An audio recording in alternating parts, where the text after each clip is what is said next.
Positive, on vous promet une demi-heure d'informations économiques positives et uniquement des bonnes nouvelles à l'occasion de ces rencontres des prix de l'économie Néo-Aquitain 2020. Bonjour à toutes, bonjour à tous, bienvenue ici à Bordeaux pour parler des entreprises de la Gironde et des lauréats de nos prix de l'économie 2020.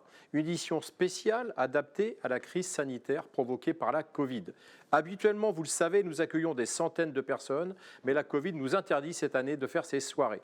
Pas de soirée en public, pas de montée sur scène, mais cette émission tournée en live, à voir, à revoir et à partager grâce à vous en replay. Ce replay est à retrouver sur les sites de sudouest.fr et des Néo-Aquitains. Une opération possible grâce aux co-organisateurs de ces prix, la Banque Populaire Aquitaine Centre-Atlantique, qui nous accueille ici aujourd'hui dans ces magnifiques locaux avec cette belle vue sur la Garonne et nos fidèles partenaires qui sont là aussi, la région Nouvelle-Aquitaine, Kedge Business School et Puey International. Avec eux, cette année, nous avons pris une décision, celle du virage numérique, une transition que de nombreuses entreprises vivent aujourd'hui et qui sera la thématique de cette rencontre. Nous saluons d'ailleurs notre vainqueur de l'an passé, le grand vainqueur régional.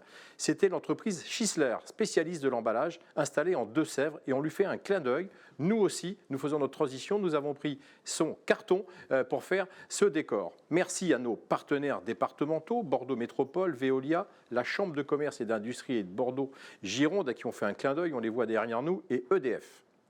Il est temps maintenant de saluer les lauréats de cette édition, élus par le jury qui s'est réuni, je le rappelle, en septembre dernier.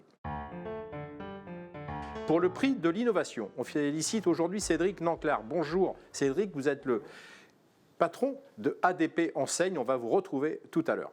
Pour le prix Start-up, on salue Jean-François Létard, fondateur et dirigeant de la société Holychrome. Bonjour. Et pour le prix départemental, c'est l'entreprise Bistro Régent. On accueille son emblématique président, directeur général, Marc Vaneuve. Bonjour. Bonjour. Vous allez être aussi nommé pour la finale régionale de ces entreprises du prix Néo-Aquitain 2020. Avant d'échanger avec ces lauréats qu'on félicite à nouveau, nous accueillons sur notre plateau Bernard Dupouille. Bonjour Bernard. Bonjour Stéphane. Vous êtes le président de la Banque Populaire Aquitaine Centre-Atlantique. On joue à domicile chez vous. Pourquoi c'était important d'accueillir ces entreprises malgré le contexte ici même ? Écoutez, d'abord, bienvenue à tous. Et c'était important car nous sommes à l'origine de ce prix. Il s'appelait à l'époque l'Aquitain de l'année. Il a été créé il y a plus de 25 ans par notre établissement. Nous avons ensuite pris le relais avec le concours du journal Sud-Ouest et à l'occasion de l'arrivée de la Nouvelle-Aquitaine administrative, il a été étendu avec le concours du conseil régional et évidemment de nos partenaires que vous avez cités tout à l'heure, Puey International et Kedge. Donc il était bien normal d'accueillir une session girondine et bordelaise de ce prix ici dans notre siège puisque nous sommes au cœur de notre activité bancaire ici même. Justement au cœur de cette activité, en quoi c'est important de maintenir ces trophées ? Vous le savez, notre Banque Populaire, notre groupe en général, est très proche des entreprises. C'est même l'origine de cette création de notre banque mutualiste. Et évidemment, tout ce qui se passe dans le territoire sur le plan économique, et singulièrement dans cette année extrêmement compliquée, est au cœur de nos préoccupations. Et nous l'avons volontairement, particulièrement accompagné cette période douloureuse. Alors justement, une période douloureuse. Merci Bernard, on vous retrouvera tout à l'heure. Merci encore pour votre accueil. On a Marc Vaneuve qui peut témoigner de cette période très douloureuse. Vous avez été même le porte-parole au niveau national. Vous avez pris ce rôle pour parler des restaurateurs. Comment on pilote un groupe comme le vôtre quand on a près de 140 restaurants qui sont, on va rentrer en détail tout à l'heure, quasiment tous fermés ? Bien, écoutez, on le pilote, on va dire, comme on peut, bien sûr, puisqu'on est fermé. Bon, moi, j'ai appelé chaque franchisé un par un. On a passé un peu de temps au téléphone. Je les ai conseillés pour prendre des PGE, d'avoir accès à toutes les aides qui avaient été mises en place. Et aujourd'hui, on va dire que notre réseau est quand même assez solide. Alors, il y en a qui ont pris des PGE, bien sûr, mais pas tout le monde.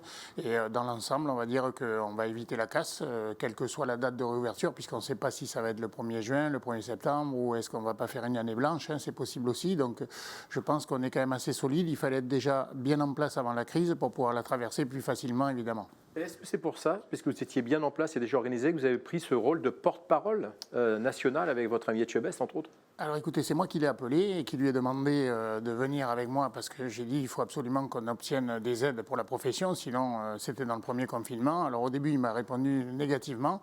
Et puis 8 jours après, il m'a rappelé parce que ça l'a travaillé. Il me dit rappelle-moi là ce que tu veux, tout ça. Et il m'a dit bon allez, ok. Et on a créé ce groupe comme ça. Donc c'est moi qui suis à l'initiative. Et à l'arrivée, bien, on a des grands professionnels de la restauration qui nous ont rejoints et on a réussi à faire changer les décisions que les présidents de syndicats voulaient prendre parce qu'ils sont très bons présidents, on va dire, dans une gestion normale, mais malheureusement, dans cette crise, ils n'étaient pas vraiment à la hauteur. On a réussi à prendre le leadership et à faire passer par le biais des ministres les aides qui ont été attribuées à tout le monde, soit 20% du chiffre d'affaires, et les congés payés à passer pendant les périodes de chômage partiel. Ce qui va permettre à des entreprises de s'en sortir. Je pense que 95% des entreprises vont s'en sortir, évidemment, grâce à ces aides. Après, les 5% restantes, c'est ceux qui avaient déjà des problèmes fiscaux et sociaux, des dettes envers les banques, le social et le fiscal. En effet, on ne peut pas sauver tout le monde, mais je pense qu'il fallait prendre des décisions au niveau politique aussi pour ne pas jeter l'argent public bêtement n'importe où. Alors Marc Verneuve, je vais vous emmener voir des gens qui créent de l'emploi, qui créent des dynamiques en ce moment. Je sais que ça va vous plaire. On vous a vu à la télé dans des émissions nationales aider ces lanceurs d'entreprises. On va aller rencontrer Jean-François Létard. Bonjour Jean-François Létard. Vous avez une peinture, vous, qui aujourd'hui, pour l'expliquer, permet de compenser l'éclairage public puisqu'elle est photoluminescente, si le mot est exact. Et vous êtes en train de vivre un moment fabuleux puisque vous m'avez dit j'ai vécu un ascenseur émotionnel. On va dire pourquoi. Ce n'est pas tellement le Covid qui a posé problème pour vous, c'est plutôt le calendrier politique. Vous vendez à des collectivités, on va y revenir.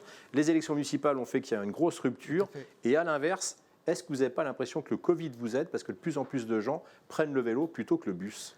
Il y a eu un vrai virage au niveau de notre société, c'est-à-dire la prise de conscience que d'une part la planète devient fragile avec le réchauffement climatique, avec le besoin de repenser quelque part la ville de demain, et puis en même temps cette crise de Covid avec le besoin de préserver la distance sociale. Et en fait, les gens, eh bien, il y a eu un engouement pour le vélo. Et derrière, une prise de conscience des collectivités que la mobilité vélo allait quelque part bouleverser un peu l'organisation de la circulation en ville et dans nos métropoles. Et eh bien, notre peinture photoluminescente qui est née à Pessac, rappelons-le, où on est toujours installé en 2018. Donc l'entreprise est créée en 2014. En 2018, avec le groupe Eiffage, grâce à son aide technologique, on arrive à mettre au point cette peinture. On cherche un berceau pour tester cette peinture. Techniquement, dites-nous, parce que tout le monde ne l'a malheureusement pas encore vu, qu'est-ce qui change quand je suis cycliste et que je vois cette peinture-là et qu'il fait sombre ? Tout le monde sait, tout le monde connaît la petite étoile dans la chambre des enfants qui s'illumine la nuit. C'est exactement la même technologie. Il a fallu 4 ans pour arriver à faire que cette peinture capte la lumière la journée et surtout tienne 10 heures la nuit. Et c'est ce qui fait la différence. Donc la nuit, eh bien, le cycliste, dès que la nuit tombe, il voit le marquage qui s'illumine. Et donc, il y a 2 intérêts. Le premier, c'est visualiser devant soi un guide lumineux pour s'orienter, pour être rassuré la nuit. Et puis également, un enjeu de sécurité, puisqu'on est capable eh bien, de signaler une zone dangereuse, comme un rétrécissement, comme le bloc béton qu'il y a au milieu parfois de pistes cyclables. Ouais. Et puis surtout, l'abord des grandes routes, le croisement, le stop. Et même maintenant, ça c'est la mobilité vélo. Ça séduit tellement qu'aujourd'hui, il y a 30 communes qui sont en train de vous dire venez vite faire des travaux chez nous. On en a dans cette métropole de Bordeaux, il y a Talence, si je ne dis pas de bêtises, qui est concerné. Qu'est-ce qu'ils attendent de vous et qu'est-ce qu'ils vous demandent ? C'est de la peinture. Il faut bien comprendre que cette peinture, elle se déploie très rapidement sur les infrastructures. Aujourd'hui, électrifier 1 km de piste cyclable ou de voie, ça coûte aux contribuables entre 200 000 et 400 000 euros. Pour électrifier 1 km. Notre peinture, elle se déploie en une matinée et ça coûte moins de 5 000 euros. Donc le calcul économique est très important. Il y a également une contribution éco-durable puisque c'est une peinture qui capte la lumière la journée et qui s'illumine la nuit sans aucune dépense d'électricité ni émission de CO2. On a une question évidemment, parce qu'on n'est pas tous cyclistes et on va voir dans le film tout à l'heure qu'il y en a qui aiment même les belles autos. Est-ce qu'on peut imaginer que cette peinture demain puisse être un facteur de sécurité pour les automobilistes ou les motocyclistes ? Et on imagine évidemment plein d'usages. Est-ce que vous êtes en train de la faire agréer ? Oui. Alors, on est en train de passer les étapes de certification. Donc, le premier usage depuis 2 ans maintenant, c'est les pistes cyclables. Il y en a un peu partout qui commencent à se déployer avec ce marquage photoluminescent. Le deuxième usage maintenant, c'est le déplacement piéton, notamment dans les villes qui éteignent l'électricité la nuit.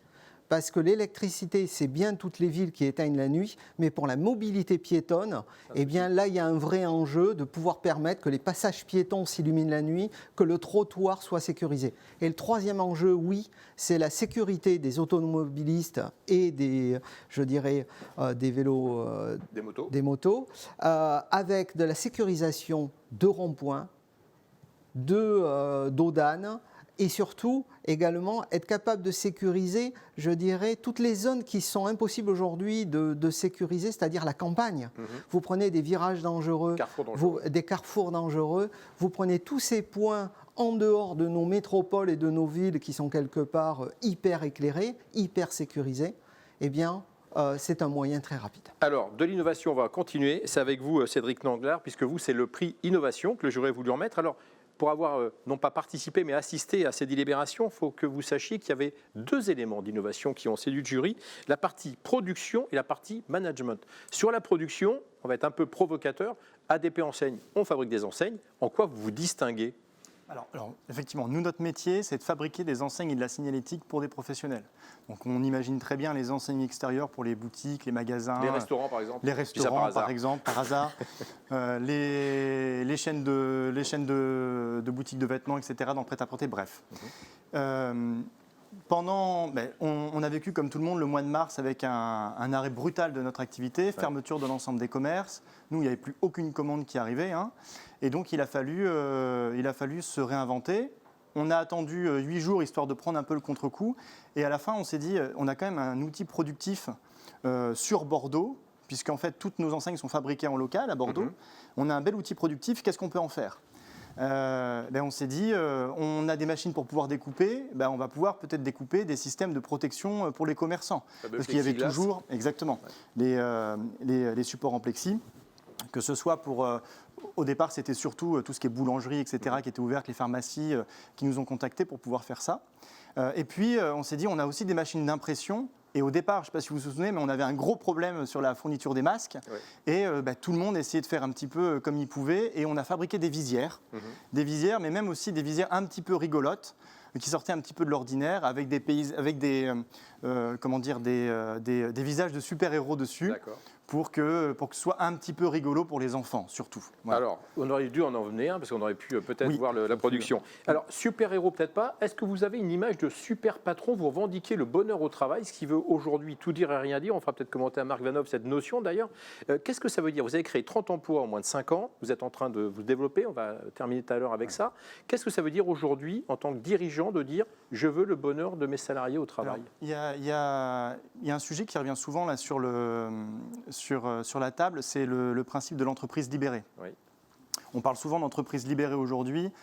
Qu'est-ce que ça veut dire ? En fait, c'est juste histoire de se dire qu'à un moment donné, la pyramide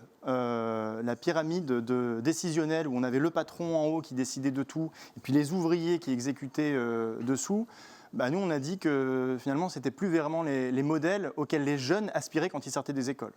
Aujourd'hui, ils ont véritablement un but, ils ont une recherche de sens. Et moi, quand on me pose une question en disant, est-ce que tu peux me faire ça ? La première question qu'on a, c'est pourquoi ? Et en fait, donc déjà, la première chose, c'est d'expliquer le pourquoi est-ce qu'on fait les choses.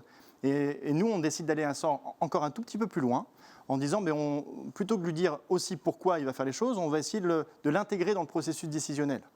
Et donc d'avoir un management, ce qu'on appelle plutôt horizontal ou transversal, pour essayer de les d'inclure toute l'équipe dans les décisions prises par l'entreprise. Ça peut aller de l'achat d'une machine, où ce n'est pas forcément le patron qui décide de la machine à acheter, mais c'est plutôt l'ouvrier qui l'utilise tous les jours qui va plutôt décider. Le patron, il est là pour savoir si ça correspond aux finances, au budget qu'il avait anticipé. Mais c'est un exemple parmi tant d'autres. Tout comme le changement du nom de l'entreprise. La question s'est posée l'année dernière. On a consulté une vingtaine de nos collaborateurs pour dire, est-ce qu'on change de nom ? Moi, j'étais pour le changement de nom, ADP Enseigne. Et finalement, l'ensemble des collaborateurs ont dit, non, aujourd'hui, notre nom nous correspond, on va le garder. Et on a gardé le nom d'ADP Enseigne. Marc Vanhoff, ça vous parle, cette façon collaborative de fonctionner par rapport à ce que vous vivez au quotidien ? Écoutez, moi, chez moi, je leur dis de chercher, de proposer des idées. Chaque mardi, il y a une réunion de la direction et c'est moi qui valide ou pas les bonnes idées si je trouve qu'elles sont bonnes. Mais je suis le dernier, on va dire, à décider de ce qui se fait et de ce qui ne se fait pas. Pourquoi ? Parce que je veux que ça reste quand même mon ADN en tant que chef d'entreprise. Je n'ai pas envie de donner la clé du camion à n'importe qui, tout simplement. Alors sur cet ADN, on est venu tourner, merci encore, vous avez accueilli une équipe pendant 2 jours, j'en ai fait partie un moment, et on a rencontré pas mal de salariés, il y a quelque chose qui est ressorti, on a l'impression que vous avez une allure de gourou à leurs yeux, est-ce que vous revendiquez cette image, au moins celle du leader ? Écoutez, je ne suis pas un gourou, ça c'est sûr. Après, c'est vrai que souvent les gens me disent, mes collaborateurs, quand je reçois par exemple des futurs franchisés, on me dit tu les hypnotises, mais je ne fais pas exprès. C'est-à-dire que je suis tellement passionné que si vous voulez, ma passion les envahit et ils ont envie de venir nous rejoindre, tout simplement. Mais je ne pense pas être un gourou du tout. Mais bon, après, je pense que je suis assez apprécié de l'ensemble de mon personnel et c'est ce qui me convient le plus d'abord en priorité. Alors justement, on va vérifier ça. C'est un court extrait, puisqu'on a fait un portrait avec les équipes de Sud-Ouest et pour TV7 de Marc Vanovre et de son entreprise. On va regarder quelques images. On va remercier nos 2 lauréats qui vont nous quitter pendant cette transition. Et on va regarder tout de suite en exclusivité cet extrait. Il sera retrouvé demain soir à 18h10 sur TV7. C'est le 5e portrait d'entrepreneur. Vous en aurez déjà sur les sites et les réseaux sociaux que vous pouvez regarder. On se retrouve juste après.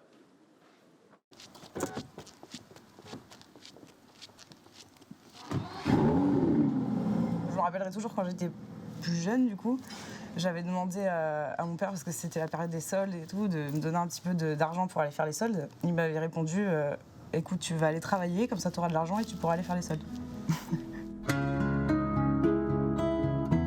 Il faut déjà être convaincu soi-même pour pouvoir arriver à convaincre les autres. Il faut être convaincu, archi-convaincu, donc engagé à 1000%. C'est pas parce qu'un produit est acquis qu'il est gagnant tout le temps. Il ne faut jamais rien lâcher. Jamais.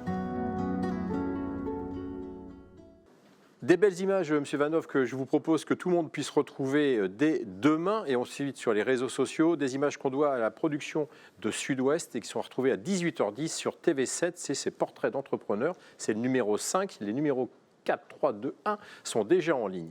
Les entrepreneuses et les entrepreneurs, nos nouveaux invités les connaissent bien. Nous saluons Patrick Guillemotto. Bonjour, vous êtes conseiller régional. Vous représentez évidemment la région Nouvelle-Aquitaine. On accueille Jean-Luc Faye, qu'on ne présente plus ici sur ce plateau. Vous êtes le directeur exécutif éducation de Kedge Business School. Vous êtes un fidèle partenaire de ces prix. Et puis enfin, Christian Chapotin, emblématique directeur général adjoint de cette grande maison qui nous reçoit aujourd'hui. Merci encore. Merci. Vous êtes le co-organisateur, il faut le rappeler, le disait le président de Dupuis disait tout à l'heure. Il nous a accueillis avec beaucoup de gourmandise ici au siège de BPAK. Avec vous, je vous propose qu'on félicite à nouveau les lauréats de cette édition Gironde, mais nous allons saluer aussi tous les candidats, tous les nommés qui représentent eux aussi la dynamique économique de ce département. Nous en profitons d'ailleurs pour féliciter quelqu'un en particulier. C'est Basse Production, cette spécialiste des panneaux photovoltaïques installés à Pessac, elle aussi, a en effet remporté le prix des lecteurs et internautes de Sud-Ouest, 21 votes. C'était organisé en ligne il y a quelques mois. Une façon de saluer la dynamique du développement durable. En parlant de dynamique, justement, nous allons faire une photo instantanée de l'activité du département économique de la Gironde. Et avec vous, Patrick Guillemotto, on va regarder justement dans cette période de crise et sanitaire et économique, comment la région Nouvelle-Aquitaine peut aider certains secteurs. Je le rappelle parce que c'est important, vous présidez la commission d'appel d'offres, ce qui ne parle pas forcément au plus grand nombre. Ça veut dire que c'est vous qui allez attribuer de très importants marchés. Est-ce qu'on tient compte justement de cette crise pour développer de l'emploi et accélérer des investissements pour aider justement l'économie ? Sans aucun doute, mais je voulais d'abord vous dire qu'on ne part pas de rien du tout.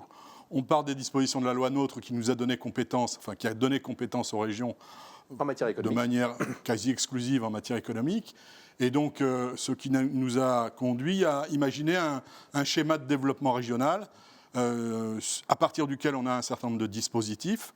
Et puis ajouter au tropisme du président Rousset sur l'aide aux entreprises industrielles, ça nous a, je crois, permis d'être plus réactifs lorsque les entreprises se sont tournées vers nous pour nous dire on est dans la difficulté à partir du confinement de 2019. Quoi. Moi, j'ai eu personnellement des appels, une entreprise de plâtrerie à laquelle je pense, qui est dotée de 60 salariés, qui me dit, mais comment je fais à la fin du mois pour payer 150 000 euros de salaire, je vais devoir les débourser. Comment je fais? Une entreprise de restaurateurs, vous connaissez bien le problème, Rochelaise, pour ne pas la nommer, qui se trouvait dans la plus grande difficulté. Et il a fallu donc imaginer des dispositifs. Alors, il y avait les dispositifs existants qu'on a essayé d'amplifier, qu'on a accompagnés, qu'on a essayé de booster dans un certain nombre de domaines. Et puis, je crois que bon an, mal an, on est parvenu à aider les entreprises au mieux de l'intérêt des entreprises néo-aquitaines. Alors, pour répondre à votre deuxième question, la meilleure des réponses que moi j'ai trouvées, c'était de dire on ne baisse pas la voilure. Et donc, on poursuit sur le rythme des marchés publics tel qu'on l'accompagne depuis un certain nombre d'années. On est le premier donneur d'ordre en matière de marchés publics de Nouvelle-Aquitaine. Eh bien, on n'a pas baissé. Et on est toujours sur le même rythme. Donc, c'est des investissements et des emplois. Alors, ce sont des investissements et des emplois. Ce sont des conventions que nous passons pour donner confiance aux entreprises du bâtiment pour venir sur nos marchés en leur disant nous allotissons, donc venez, les très petites entreprises, venez avec nous, n'ayez pas peur, ne soyez pas timides. Et puis, on paye bien, on verse des acomptes immédiats de 30%, on paye dans les 30 jours les marchés que vous avez réalisés, et on essaye de privilégier la qualité. On va changer nos critères pour essayer de distinguer un peu mieux la qualité que le prix, de manière à ce que eh bien, toutes les entreprises aient encore plus leur chance. Voilà, c'est ça la première réponse que je trouve en tant que président. Elle est importante, le message est passé, il y a encore des appels d'offres en cours, il y en aura d'autres, il faut que les chefs d'entreprise le sachent. Marc Vanhoff, vous en parliez tout à l'heure, vous avez parlé du mot PGE, on sait que votre groupe va plutôt bien, mais vous avez quand même fait quelque chose d'assez original qu'il faudrait signaler. Vous avez contracté du PGE pour aider vos franchisés et vous avez aussi un système de péréquation. Je sais que les deux sont pas liés, est-ce que vous pouvez nous expliquer pourquoi vous avez ce fonds de solidarité ? Alors en effet, nous, on n'avait pas besoin en tant que tête de réseau de PGE, mais j'ai pris un PGE parce que nous, on a quand même 30 à 40 établissements qui ont ouvert depuis moins d'1 an et demi. Et si vous voulez, ceux-là, ils ont plus de difficultés à obtenir un PGE, donc j'ai privilégier le fait de prendre un PGE pour pouvoir couvrir ceux qui ne pourraient pas avoir l'accord des banques par rapport à ce PGE et que je puisse leur rétrocéder, on va dire, la partie qu'ils auraient demandé à la banque, tout simplement. Et en parallèle, depuis toujours, je suis le seul à faire ça d'ailleurs dans les groupes de restauration, mais après je ne sais pas s'il y en a d'autres qui le font ailleurs, j'ai créé un fonds de péréquation parce que quand quelqu'un prend ma franchise, c'est qu'il la prend pour sécuriser son investissement et pour réussir évidemment dans la vie. Donc quand il y a quelques difficultés sur certains dossiers, eh bien ce fonds me permet de les aider. C'est quelque chose qui est donné, hein, ils ne le remboursent pas. Ça leur permet de... Le PGE, à moins que Christian Chapotin annonce une grande nouvelle, mais je pense qu'il faut les rembourser, les PGE. Oui, voilà, donc c'est pour ça que c'est mieux qu'un PGE. Non, mais ça c'est quelque chose qui est en place avant la crise et qui sera en place pendant la crise et après la crise, bien sûr. Et ça permet, eh bien, évidemment, d'aider les gens qui sont en difficulté parce qu'il y a des travaux devant leur porte, parce qu'il y a eu des travaux d'investissement d'embellissement qui ont dépassé le budget, enfin des mauvaises surprises. Par an, c'est combien d'aides directes que vous apportez ? C'est entre 200 et 250 000 euros, mais on va dire que le fonds est quand même bien garni, donc il y a ce qu'il faut pour pouvoir les accompagner à une hauteur plus importante, puisque chaque année ça se cumule, et bon, il y a quand même ce qu'il faut dans ce fonds pour aider. Et si vous voulez, au début, j'ai mis ce fonds en place parce que je traite les gens comme j'aimerais qu'on me traite si j'étais à leur place, et je me suis rendu compte malgré tout que tout compte fait, en analysant la situation, en aidant certains franchisés qui sont dans une passe des fois défavorable, ça me permet de les garder debout, en vie, de les pérenniser dans le temps. Et je me suis rendu compte qu'en plus, chaque franchisé me rapportait bien plus que de les laisser, on va dire, faire faillite, entre guillemets. Hein, donc mon intérêt était double, c'est-à-dire que je n'ai pas fait exprès, mais en plus c'est rentable. Donc voilà pourquoi je l'ai pérennisé et que je le maintiendrai tout le temps, dans la mesure où les gens, bien sûr, le méritent et où ils sont, on va dire, à la hauteur de tenir l'établissement comme on leur demande également. Évidemment, si c'est des gens, c'est un peu comme dans une banque, quand le client est de mauvaise foi, s'il n'est pas bon, à un moment donné, la banque le lâche, ben moi je fais exactement pareil. Hein. Au-delà du fonds de péréquation, aujourd'hui, s'il n'y avait pas eu les PGE, vous pensez que vous auriez perdu des franchisés à l'heure qu'il est ? Oui, c'est sûr, évidemment. Alors le nombre, je ne peux pas vous le dire. J'en aurais aidé certains, mais j'aurais peut-être pas pu aider tout le monde parce que je dirais que on est un peu moins de 70% des sociétés en franchise ont pris un PGE. Donc si vous voulez 70%, ça fait quand même beaucoup d'argent et en effet, non.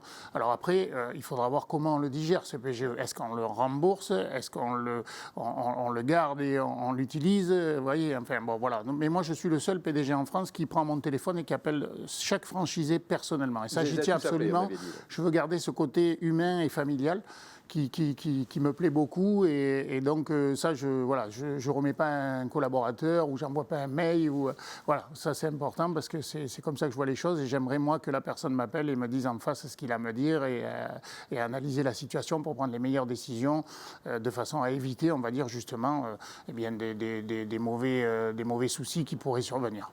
Alors justement, il y a deux questions importantes, Christian Chapotin, je rappelle, directeur général adjoint de Banque Populaire. Déjà, les PGE, vous validez, il faudra les rembourser. Bien sûr, voilà. Bien sûr, comme toutes les dettes. Voilà. Voilà. Est-ce que ce département de la Gironde s'est distingué en matière de PGE? Est-ce qu'on peut dire que c'est un gros consommateur de PGE ou pas plus par rapport au département qu'on a déjà traversé ensemble avec ces rencontres Néo-Aquitains? Pas plus. Bien sûr que l'activité économique est très forte en Gironde par rapport au territoire de la Nouvelle-Aquitaine. Donc sur la Gironde, c'est 22 000 PGE qui ont été mis en place par le système bancaire pour à peu près 3,5 milliards quand même de soutien. Et la Banque Populaire Aquitaine-Centre-Atlantique a délivré 20% de l'ensemble de ces PGE de la Gironde. Donc 20%, 1 sur 5, a été fait à la Banque Populaire Aquitaine-Centre-Atlantique. Et nous avons été les premiers à mettre le premier PGE de Gironde en place. On a aujourd'hui une actualité qui nous rattrape. On parle quasiment pas des PGE dans l'actualité, mais des prêts participatifs relance. Je ne suis pas sûr aujourd'hui que les chefs d'entreprise et Marc Vanov et ceux qu'on avait sur le plateau sachent tous la différence. Est-ce qu'on peut expliquer concrètement ce qui distingue l'un de l'autre? Est-ce qu'ils se complètent? Est-ce qu'ils concurrencent? Alors, ils se complètent, en fait, puisque le PGE, qui était quand même, il faut le dire, une création État et système bancaire, a été la solution. Et Marc Vanov le reprécisait. Le PGE a pour vocation, pendant que l'entreprise a une réduction de son chiffre d'affaires, de payer ses charges fixes. Le PGE n'a pas vocation à réaliser des investissements. Quand on parle maintenant du prêt participatif, qui s'appellera le PPSE, prêt participatif avec le soutien de l'État, puisque l'État est toujours là, lui, il a vocation à travailler la phase de relance. Donc de repermettre à des chefs d'entreprise qui ont des entreprises qui sont performantes en termes économiques, mais qui ont été secouées par la crise, de retrouver une capacité d'investissement pour participer à cette phase de relance. Donc c'est bien deux choses très distinctes. Dans cette crise, je l'ai déjà dit plusieurs fois, mais nous avons vraiment 3 étapes. Une première étape où il a fallu sauver les entreprises françaises, sauver l'économie. Cette phase, on y est encore. Je rappelle, et M. Vanov ne nous démentira pas, beaucoup de secteurs d'activité, dont les cafés, hôtels, restaurants, sont fermés. Je pense qu'on ne mesure pas bien en France ce que ça représente comme secteur d'activité. On le mesure en tant que consommateur et il nous tarde d'y revenir. Mais c'est 70 milliards du PIB de la France. Ouais. C'est avec les saisonniers 1 million d'emplois. Ouais. Et ce secteur, il est fermé. Donc il faut continuer à soutenir. Et puis il y a cette phase maintenant de la reprise qu'on voit arriver un peu plus devant nous, qu'il faudra accompagner aussi parce que beaucoup d'entreprises n'ont plus de trésorerie. Et quand vous voulez réalimenter, réouvrir, refaire du stock, reprendre votre personnel, etc., alors que les aides sont arrêtées, il faudra la faire. Et puis, il y a cette 3e étape, qui sera une étape de transition dont on parlera certainement un peu plus tard. Et nous sommes actuellement en train de travailler sur 3 étapes. Le prêt participatif, il est assez complexe. Suite aux annonces du ministre de l'économie pendant le week-end, on a travaillé encore très tard hier soir, parce que nous, avec les équipes, nous voulons être les premiers aussi à faire le premier prêt participatif au plan régional. Non pas pour être les premiers, mais parce qu'on se doit, on est la première banque des PME, les banques populaires sont les premières banques des PME, on se doit d'être présent maintenant dans cette phase de relance qui sera très importante, parce que c'est celle qui va nous guider pour la suite de l'évolution de notre économie. Alors ces aides, elles sont saluées par tout le monde. On se rappelle de la déclaration du président Macron, c'était le quoi qu'il en coûte. Il n'empêche, et on vient de l'entendre avec Marc Vanov, 70% de ces franchisés, c'est pas rien, compris des PGE, et qui auraient peut-être eu des grosses difficultés. Est-ce qu'on n'est pas en train d'entretenir, messieurs, une situation où on est en train de repousser justement les faillites, ou en tout cas les grosses difficultés des entreprises, et on le verra sur une infographie, on a a une surprise, c'est qu'il y a moins de disparitions d'entreprises en 2020 qu'il y en a eu en 2019. Est-ce qu'on n'est pas en train d'artificialiser cette économie, Christian Chapotin? Disons, c'est la suite. Ce qu'on est en train de faire et que les pouvoirs publics français, le système bancaire, enfin tout le monde, partenaires privés, publics, tout le monde s'est vraiment réuni et assemblé pour sauver l'économie française. Alors c'est vrai qu'il y aura le sujet de l'aide, mais si on n'avait pas fait ça, aujourd'hui, ça serait une catastrophe. Vous imaginez, je reviens, et désolé, sur les cafés, hôtels, restaurateurs, mais on en a un digne représentant, tout ça fermé sans aide, c'est la disparition totale. Et donc, il fallait le faire.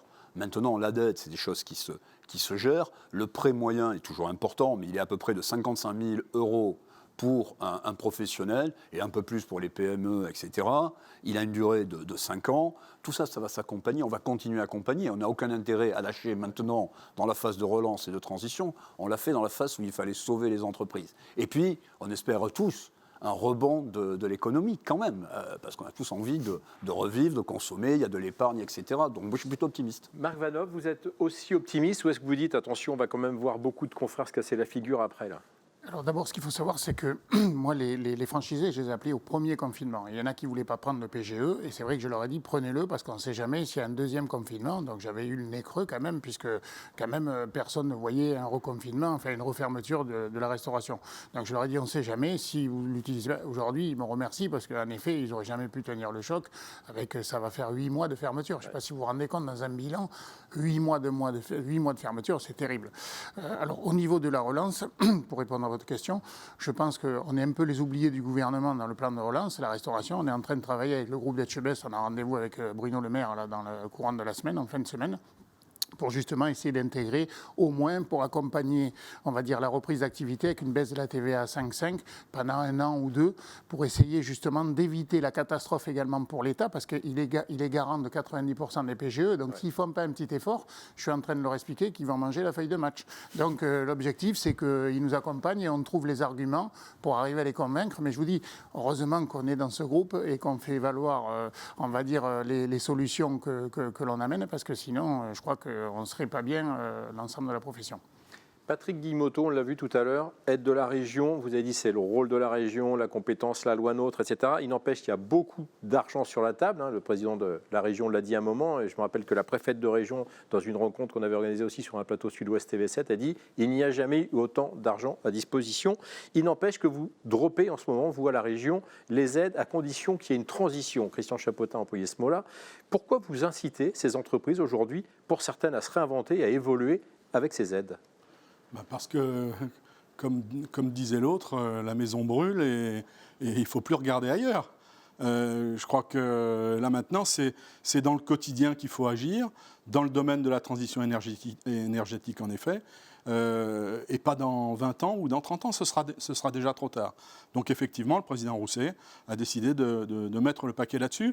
Alors, au travers d'une feuille de route qu'on a déjà anticipée avant la crise, puisque c'était, je crois, en juillet 2019, nous avons voté la feuille de route Néoterra, qui n'est pas un slogan, contrairement à ce que nos détracteurs peuvent dire, mais ça repose politique dans cette campagne, c'est pas le sujet du jour. Mais... ça repose sur des actions parfaitement concrètes, où on met l'accent sur les circuits courts, sur des éléments d'économie circulaire, d'économie sociale et solidaire, sur l'usine du futur, sur la transition numérique, sur la cybersécurité, qui sont des domaines sur lesquels il faut absolument se pencher.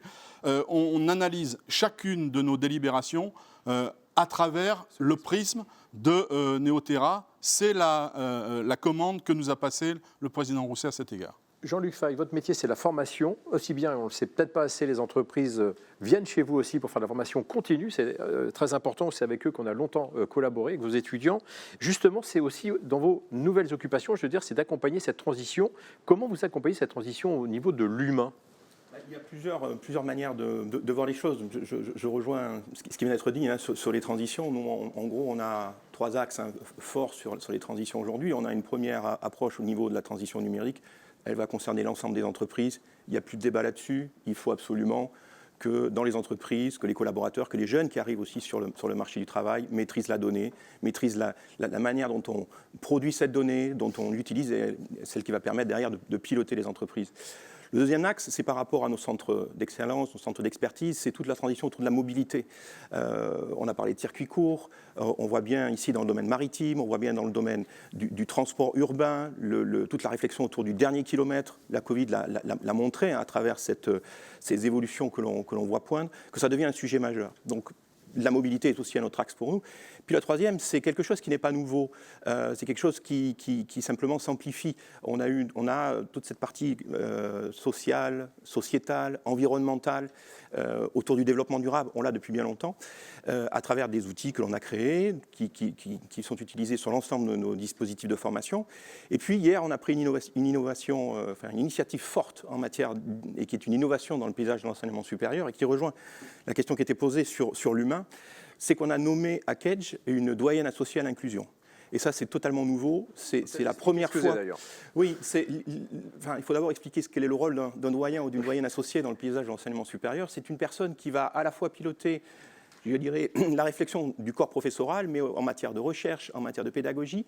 Donc on a des doyens associés à la recherche, des doyens associés à la pédagogie. En général, ça s'arrête là. Mais là, on a nommé quelqu'un à l'inclusion, c'est-à-dire quelqu'un qui va travailler à la fois au niveau des formations avec les jeunes, avec les publics de formation continue, mais aussi pour faire bouger notre organisation, Kedge, sur ce domaine-là, qui va travailler sur les domaines de l'égalité, sur les domaines du handicap, qui va renforcer la réflexion qu'on peut avoir là-dessus aujourd'hui, au niveau des minorités, pour que, à la fois, les gens qui soient formés chez nous aient pleinement conscience des enjeux qui sont liés, des enjeux sociétaux qui sont liés à cette inclusivité, mais qu'ils aient aussi dans leur posture au quotidien les bonnes pratiques, les bonnes analyses, les bons mots, les bonnes manières de s'adresser aux gens pour pouvoir rendre cette société un peu plus inclusive. Alors, Marc Vanov, quand on a votre formule, c'est-à-dire une formule que vous appelez à prix très tiré, c'est ce que vous revendiquez pour que les gens puissent le plus grand nombre aller au restaurant, est-ce qu'on peut intégrer ce genre de réflexion ou est-ce qu'aujourd'hui, ce n'est pas dans les moyens de ce que vous proposez? Ou est-ce que cette dimension sociétale, vous pouvez quand même en prendre un petit bout et la valoriser en interne? Évidemment qu'on peut en prendre un petit bout. Après, on est sur un secteur de rapport qualité-prix, on va dire, très serré. Donc, en effet, on n'a pas la même latitude et la même possibilité que certains. Mais en effet, je crois que tout le monde doit participer à ce genre de réflexion et se pencher dessus, bien sûr, c'est important aujourd'hui. Est-ce que quand on a vu tout à l'heure votre salarié, on peut le raconter, qui était un salarié serveur à l'époque au Régent, pas biscuit Régent. Le général aujourd'hui, en effet, est rentré comme simple serveur au Régent à l'époque et il a gravi tous les échelons. Mais vous savez, comme moi, j'ai fait tous les postes de mon entreprise. C'est-à-dire, j'ai fait vraiment tous les postes, même les contrôleurs qualité qui sont au niveau national. J'ai été le premier contrôleur qualité. Donc, si vous voulez, pour moi, il était important que la personne que je choisis et récupère une partie de mon ADN et une partie que ce soit un bon soldat avec les bonnes idées et qui s'accouplent bien avec la façon de voir les choses que j'ai. Et en effet, c'est une belle réussite aussi de voir qu'on peut avoir un simple CAP de serveur et de se retrouver directeur général d'un groupe aujourd'hui qui est 3e ou 4e national. On le salue d'ailleurs, parce qu'on a passé un très bon moment avec lui. Christian Chapotin, comment justement, alors on a parlé de ces aides, il y a déjà beaucoup d'argent. Est-ce que sur cette transition dont on parlait tout à l'heure avec le représentant de la région Nouvelle-Aquitaine et avec le représentant de Kedge, est-ce qu'aujourd'hui les banques peuvent aussi aider ou est-ce que, entre guillemets, ce n'est pas franchement le moment ? Alors si, ça fait partie de ce moment-là, un des 3 moments que je vous ai cités, l'accompagnement, la relance et puis la transition. En ce moment même, pas dans quelques mois ou dans quelques années. On travaille déjà là-dessus et on a travaillé pendant la période aussi de cette année sur ces sujets-là pour accompagner café, hôtel, restaurant, sur le click and collect, les sites internet, les modes de paiement à distance, etc. etc. On travaille un peu plus loin et Jean-Luc Fay parlait des différentes transitions et Dieu sait si elles sont nombreuses. Il y a d'abord la transition numérique et digitale, elle a été indiquée et elle concerne beaucoup de secteurs de notre économie en lien justement avec le télétravail, les ventes à emporter, etc., etc. Quand on était au tout début de la crise, on s'est aperçu qu'à peu près 50% des professionnels en France n'avaient pas de visibilité sur un site Internet. Ouais.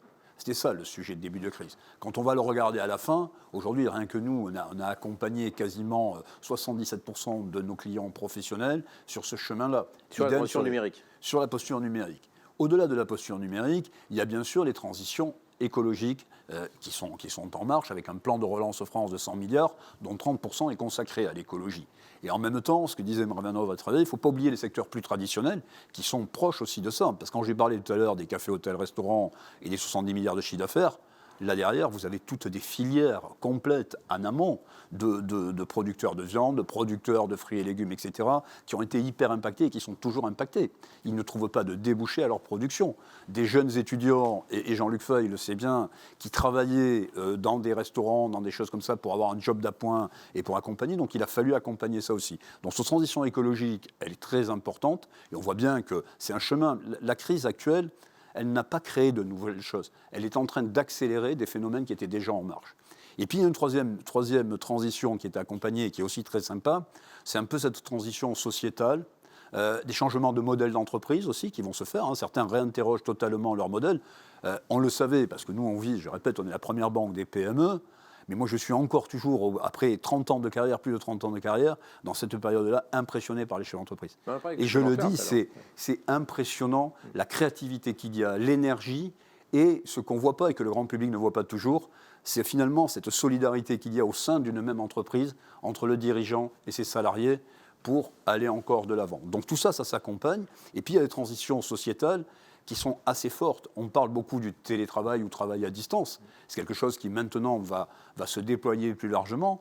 Mais il faut commencer à imaginer, par exemple, à Bordeaux, vous aurez peut-être 20% de gens qui ne viendront pas travailler une journée dans la semaine sur Bordeaux. Quelqu'un qui habite, je ne sais pas, je dis n'importe quoi, Camblanne, par exemple, à Camblanne, il va pouvoir faire 2 jours de télétravail. Ça veut dire quoi? Ça veut dire qu'il ne va pas venir consommer 5 jours sur 7 à Bordeaux. Ça veut dire qu'il va consommer 4 jours sur 7 à Camblanne. Ce qui fait que ça va redévelopper le tissu local en périphérie de nos métropoles et redonner de la dynamique, mais ça s'anticipe. Nous-mêmes, on ne l'avait pas anticipé tout à fait comme ça, mais notre banque a toujours décidé de rester en proximité, d'être une banque de proximité. On n'a pas fermé d'agence comme certains dans ces endroits-là en périphérie. Et donc tout ça, il faut l'anticiper maintenant, parce que ça va aller très vite, le télétravail. Et ça remet des modèles sur la façon de consommer, où il faut être présent. Voilà, donc on a un tas de sujets qui sont vraiment hyper passionnants. Et je vous dis, ça se fera, parce que moi je suis hyper confiant sur ce sujet-là, parce que je vis aux côtés des chefs d'entreprise et leurs salariés, j'allais presque toute la journée, et je vois cette énergie, cette innovation. Ce que nous raconte Marc Vanov sur son fonds de solidarité, c'est quelque chose qui n'existait pas.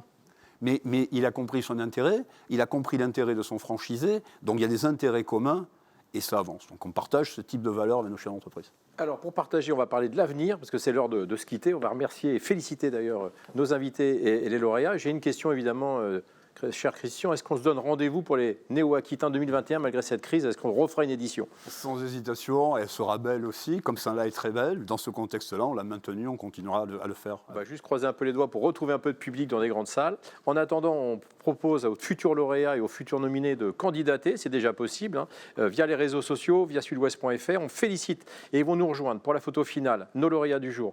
ADP Enseigne, évidemment, qui a eu le prix Innovation, le prix Startup à Olichrome et sa peinture révolutionnaire, n'ayons pas peur des mots. Et puis évidemment, il est avec nous, Marc Vanov, le Bistrot Régent. C'était nos 3 lauréats pour la Gironde cette année. Nous remercions la Banque Populaire Aquitaine Centre-Atlantique. Merci de votre accueil une fois encore. Et puis nos partenaires départementaux. On vous donne rendez-vous demain à 18h sur TV7 pour le dernier épisode de notre série Portrait d'entrepreneur dédié à l'entreprise Bistrot Régent. N'hésitez pas à aller voir les autres portraits, ils sont franchement magnifiques. Des très beaux portraits, très courts, une douzaine de minutes. Et portez-vous bien surtout. Merci à toutes et à tous. Merci de nous avoir suivis. À très bientôt.